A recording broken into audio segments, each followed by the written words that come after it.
So, it seemed to be you came to see the Beatles and then Paul counted it in, then you just screamed till we bowed and left. But it was great. The atmosphere was great.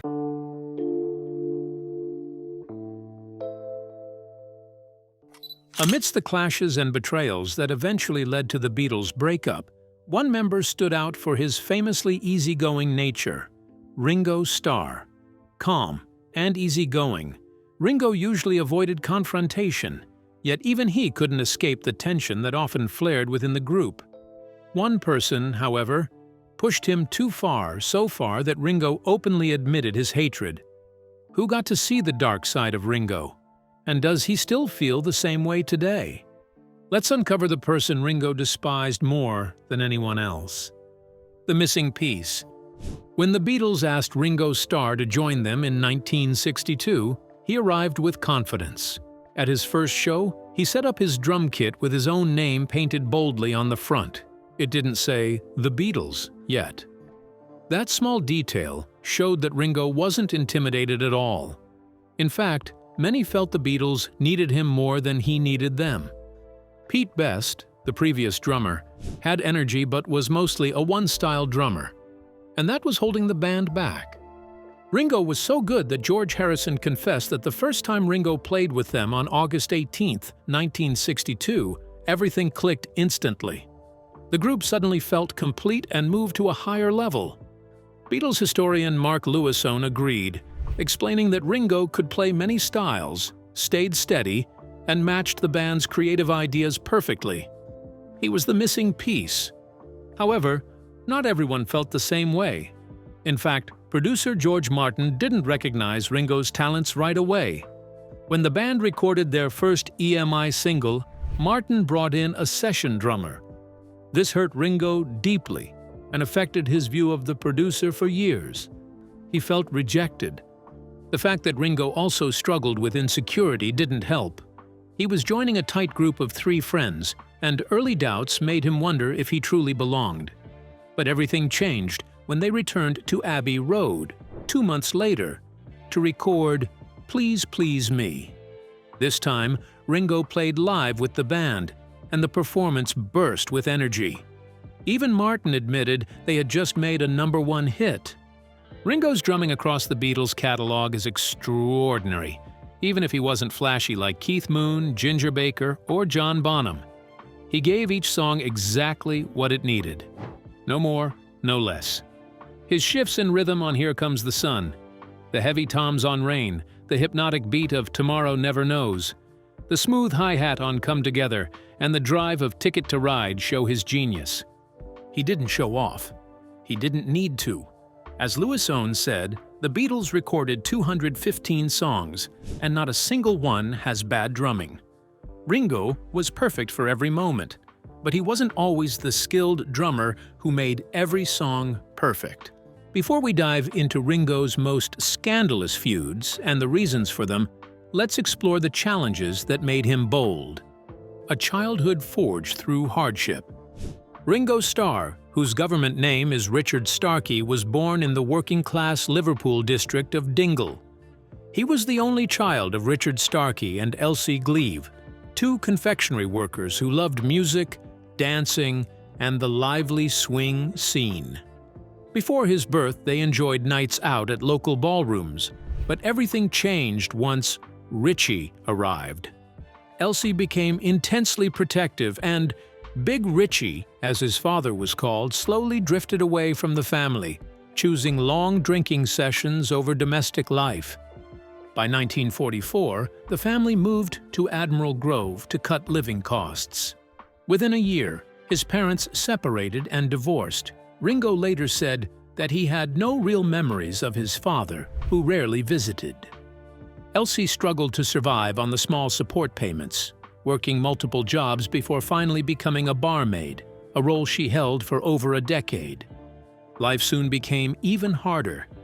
At 6 years old, Ringo developed appendicitis, and complications from surgery caused peritonitis, plunging him into a life-threatening coma. He spent a full year recovering in Liverpool's Myrtle Street Children's Hospital, away from home and school. The long absence left him far behind academically.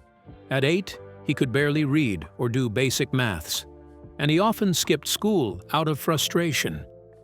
Just as he began catching up, thanks to tutoring from his neighbor Marie Crawford, another setback struck. In 1953, he contracted tuberculosis and spent 2 more years in a sanatorium. But this difficult period sparked something extraordinary. Staff encouraged patients to play in the hospital band to boost their spirits. Ringo was given a makeshift drumstick made from a cotton bobbin, and he quickly fell in love with rhythm. By the time he received a copy of Bedtime for Drums as a gift, his passion was sealed. Other instruments, even a piano, held no interest. Only the drums mattered. This is how his lifelong passion for drumming began, a passion that changed his life forever. Yet success never comes without challenges, and Ringo faced his share, even as his talent as a drummer shone through. Among the many feuds he got caught up in, one name stands out: the person Ringo despised more than anyone else. Who was he, and what sparked their intense conflict? The feud that almost shook the Beatles.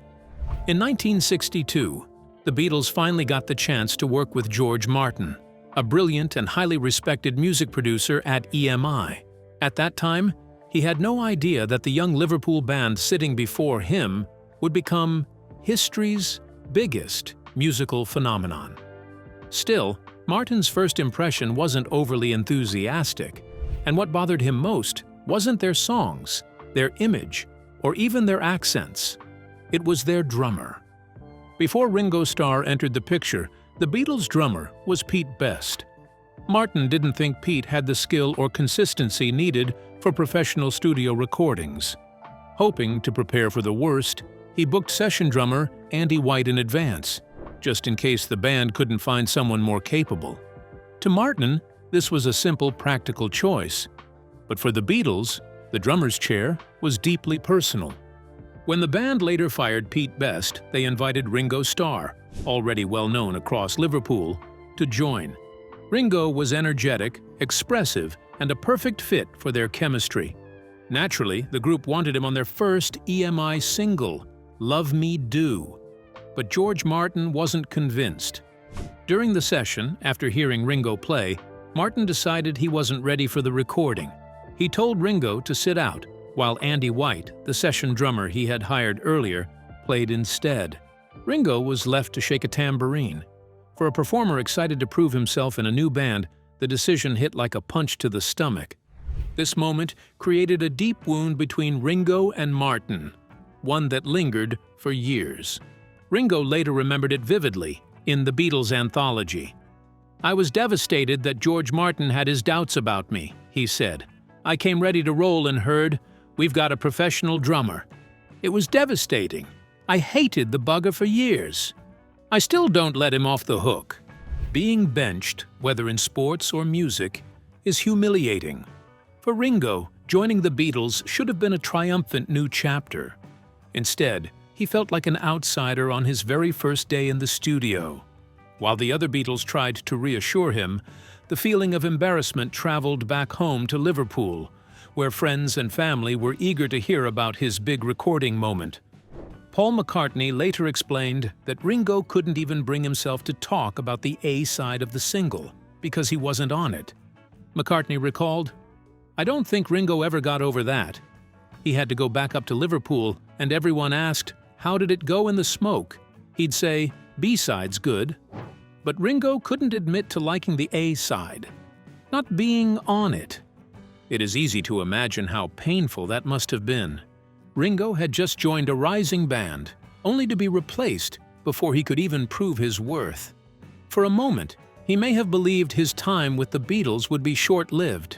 However, destiny had bigger plans. Within months, as Martin worked more closely with the band, he came to appreciate Ringo's steady, intuitive drumming, something perfect for the Beatles' unique sound.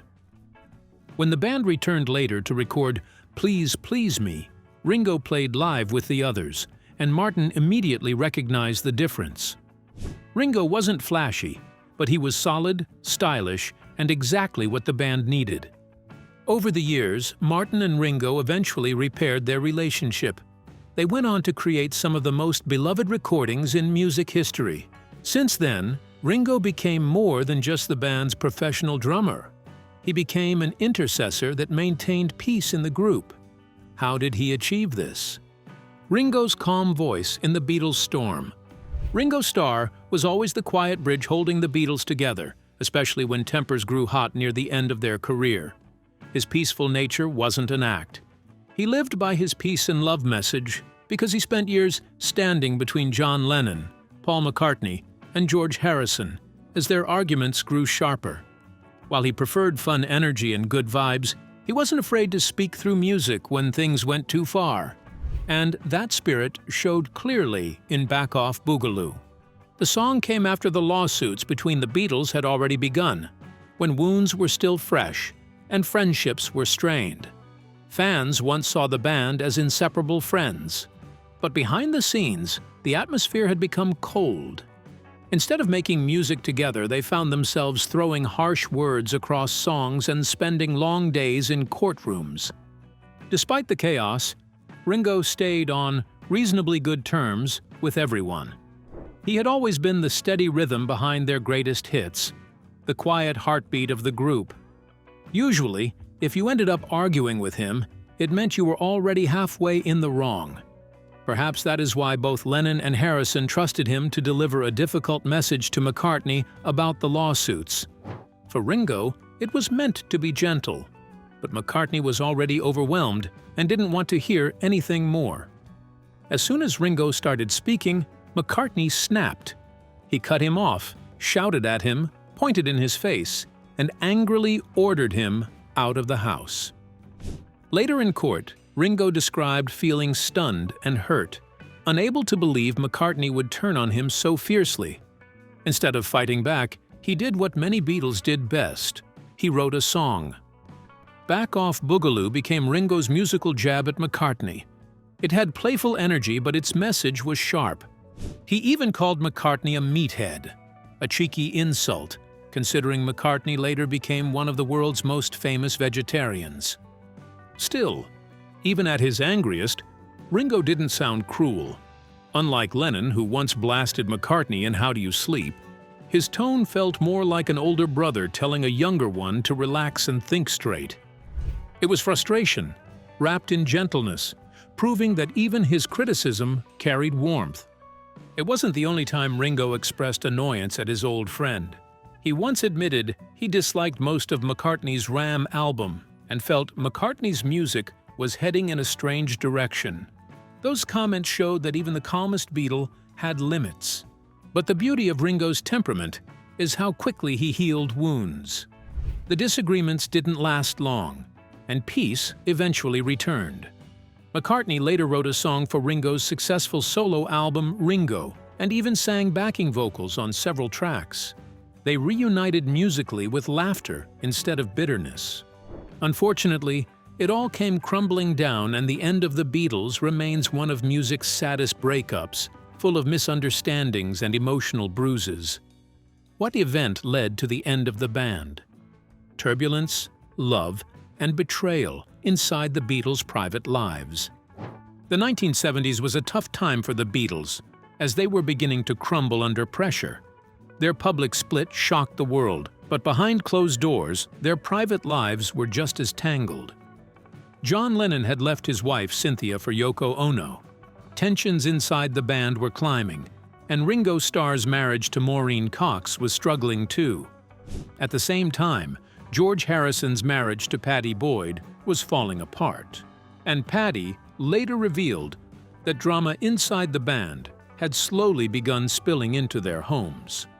Pattie explained that her relationship with George had been warm and loving at first, but as disagreements inside the Beatles grew, the atmosphere changed. What started as creative tension turned into personal bitterness, and that emotional strain echoed inside their marriage. She said it became difficult to handle, especially as the band members grew more distant from each other. As things worsened, Pattie found herself quietly developing feelings for Eric Clapton, who later became her second husband.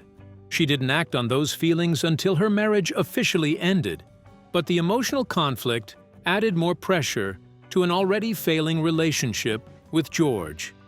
While Patty was dealing with her own heartbreak, she claimed George and Ringo Starr's wife Maureen had begun an affair. Patty said she became suspicious when Maureen turned up at their home late at night and was still there in the morning.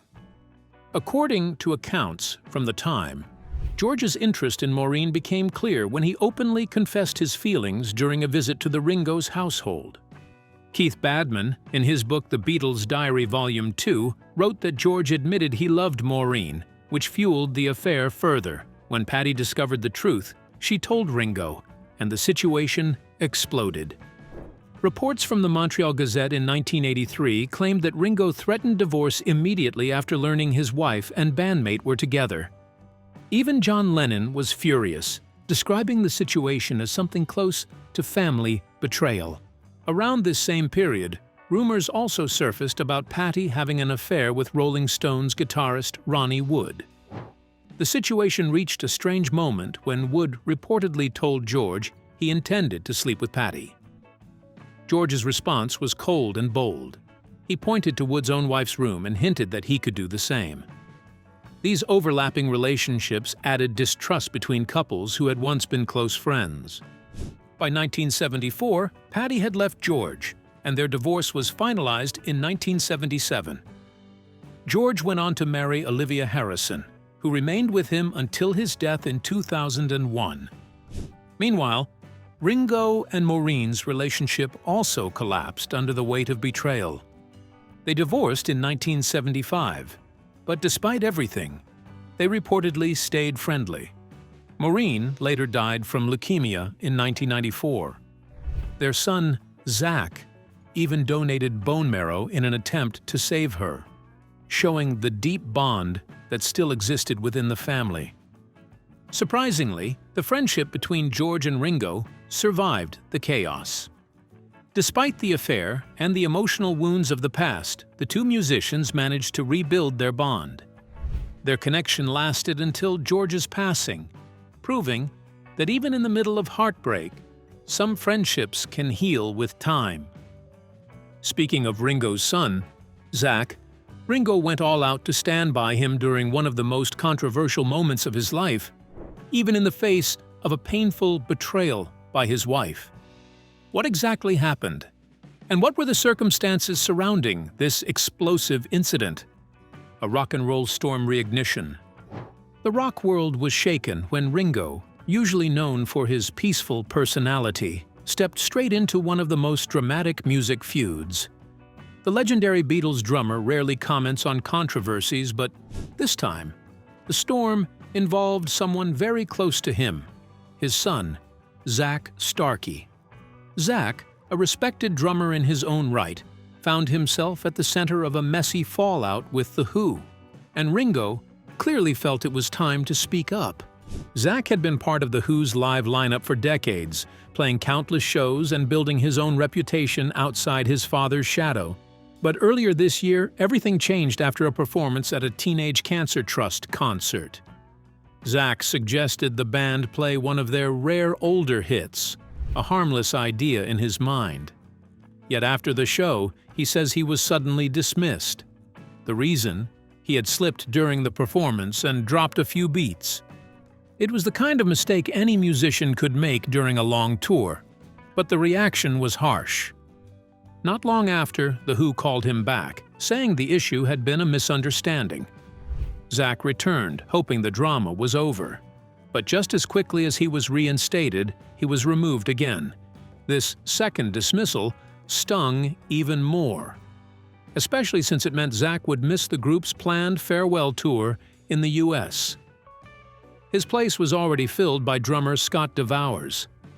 Zach spoke openly about how confusing and painful the experience had been. He also revealed that his father had stepped in privately to defend him. Ringo, known for his calm demeanor, had strong opinions about the situation, strong enough to surprise fans across the internet. Many were stunned to hear such sharp words from a man famous for signing off his videos with cheerful messages of peace and love. The reaction from fans was instant. Some could hardly believe that Ringo, one of the most mellow figures in rock history, had entered the feud at all. Others found it refreshing to see him fiercely defend his son. On social media, fans joked that if someone had pushed Ringo to anger, the situation must have been truly serious. Many supported Zach, saying his long service to The Who deserved more respect and that the decision to release him made little sense. The feud also reopened old debates in rock communities about loyalty, band politics, and the stresses of performing at the highest level. To many fans, Zach had become an essential part of The Who's modern era. Losing him felt like losing a piece of the band's heartbeat. And with Ringo stepping in, the drama now held the weight of two legendary groups, the Beatles and The Who.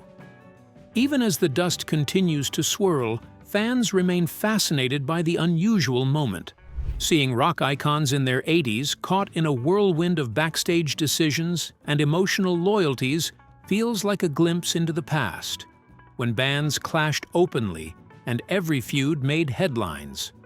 For some, it feels like the 70s all over again. Only this time, the musicians involved are older, wiser, and far more unexpected participants. What is Ringo Starr up to now? The Beatle who still feels 27. When Ringo Starr was just 23 and still drumming with the Beatles, he had no idea how long his musical journey would last. During those early days, the band opened for a young singer named Helen Shapiro. Between performances, Ringo often chatted with her backing musicians. One moment from those conversations stayed with him for life. He once asked a member of Shapiro's band how old he was. The man replied, "I'm 40. Ringo was stunned. 40? And you're still doing it? He remembers saying. Looking back now, he laughs at his younger self. Little did I know, it's far out. But that's always stuck with me, he tells People. Now approaching 85, Ringo says he doesn't feel much different from those early Beatles years. He still tours with his all-star band and continues to release new EPs. Nothing makes me feel old. In my head, I'm 27, he says. He doesn't dwell on age or wisdom. Instead, he keeps moving, staying active and creative. Getting older is what happens, and you try to keep yourself busy. Every year, he invites fans from all over the world to join him at noon on July 7th by spreading peace and love in any form, flashing a peace sign, posting hashtag peace and love, or simply thinking the words. But the celebration usually reaches far beyond California, showing how much he's loved. Events also take place in cities including Tokyo, Sydney, Liverpool, New York, and Buenos Aires. Even NASA usually takes part by sending a pre-recorded message from Ringo out into space, extending the message beyond Earth itself. The tradition began in 2008. During an interview, Ringo was asked what he wanted fans to give him for his birthday. He didn't think much before answering. I said, I would like them all to go. Peace and love. At noon, on my birthday, July 7th. That simple request has grown into a global event. Today, Ringo says the message is even easier to take part in. You can say peace and love, or you can just think peace and love, he explains. To him, every gesture counts. Anyway, you're winning. His love for spreading peace and love has followed him since the 1960s. He often jokes that, after all these decades, people sometimes recognize him more for his peace sign and his fun habit of doing jumping jacks on stage than for his drumming. He has always believed in staying positive, and he says he never really sank into deep sadness. Of course, he had difficult moments like everyone else, but his natural spirit always lifted him back up. Even after more than 60 years in music, Ringo still keeps moving forward with new ideas. Recently, Paul McCartney revealed something exciting. A brand new Beatles song would soon be released, built around an old demo, recorded by John Lennon. Ringo explained that the project was possible because Get Back director Peter Jackson used powerful new technology to separate Lennon's voice from the original cassette recording. The machine used was even named after Beatles' roadie Mal Evans. Ringo confirmed that Lennon's voice in the upcoming track is completely real and cleaned up from the old tape. Hearing Lennon's voice again brought back emotional memories for Ringo. It reminded him of the 1990s when he, Paul, and the late George Harrison worked on the anthology series. Those albums included 2 posthumous Lennon songs, Free as a Bird and Real Love. Back then, producer Jeff Lynne had been the one to isolate Lennon's voice from another cassette. Ringo still remembers that Jeff had worked with deep focus, almost as if he had tuned himself completely into the job. After finishing the first 2 songs, the group tried working on a third track, but after about 10 minutes they felt they had done enough and decided to leave it. Even today, Ringo seems amazed by the Beatles' lasting legacy. He sometimes thinks back to early interviews where the group imagined modest futures for themselves. Paul expected to become a songwriter, George pictured owning a small garage, and Ringo thought he might run a hairdressing shop. They believed the band would only last a few years. Instead, it survived 8 unforgettable years and produced countless songs that changed music history. While fans wait for more information about the new Beatles track, they will get a special treat sooner than expected. In November, Ringo and Paul will join Peter Frampton and Mick Fleetwood for a new version of Let It Be on Dolly Parton's album Rockstar. Ringo says he's always open to collaborations, even though he mostly records with close friends. He laughs that now he'll probably receive requests from everyone, but he still prefers to stay loyal to the people he knows. For most projects, he records his drum parts, sends them over, and lets the artist decide how to use them, which is exactly how Dolly Parton's team handled his contribution. Ringo also enjoys discovering new music.